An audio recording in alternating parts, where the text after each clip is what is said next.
when we talk about blame and fault, I think we've gotten to this place where we don't want to be blamed for something, right? But I look at it as, well, if you blame me, that means it's my responsibility. When something is my responsibility, I control it. I like controlling things. So I think responsibility is a really powerful place to come from. And it's a good way to switch that blame thing, right? If somebody blames you for something and you switch it to, okay, let me play along. All right, I did do that. Now, what can I do to get myself out of this? Then you have a place to start from instead of being stuck at, well, they're blaming me. They're saying it's my fault. Okay, what if it is? So what? What if it is?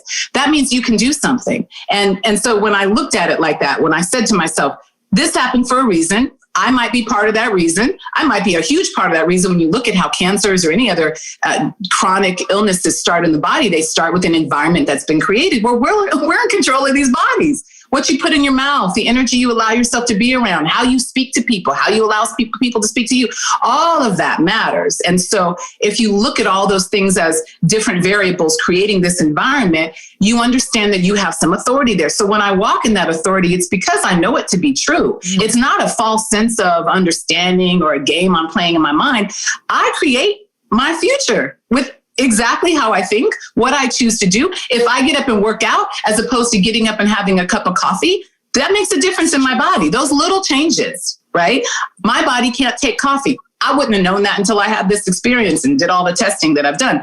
I used to drink 8 cups of coffee a day just to get through the day, like most people do. That was creating an acidic condition in my body I had no awareness of, but it doesn't matter if you know it or not, your body's going to do it. Right? Your awareness doesn't matter to your body.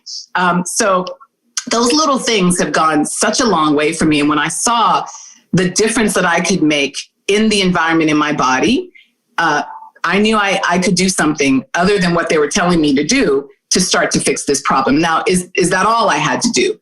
No. But if you don't even start there, if you don't even start with an ability to do your part, a desire to do your part, and understanding that you have a part to play, then you're just lost in fear and the lack of belief in what you can do because you're not aware of it. So awareness to me is absolutely the beginning of all this.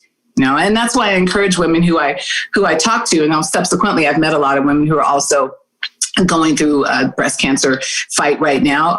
And we share information. And the first thing we talk about is, what are you doing? Like, what are you taking? How are you detoxing? And in addition to what your doctor's saying, which I'm all for doing what it is that's comfortable for you. If listening to your doctor and doing what they say is that's good. So in addition to that, what else are you doing? Because more and more, best cancer centers around the country are acknowledging that when a patient fasts before chemo, or when a patient takes CBD before chemo, whatever the things that they're acknowledging are, they know that there's an impact being had. And so even if it's a little bit of a help, to me, that's help. Still is a build. And even as you're saying that, I can hear Ice Cube in my ear. Check yourself before you wreck yourself.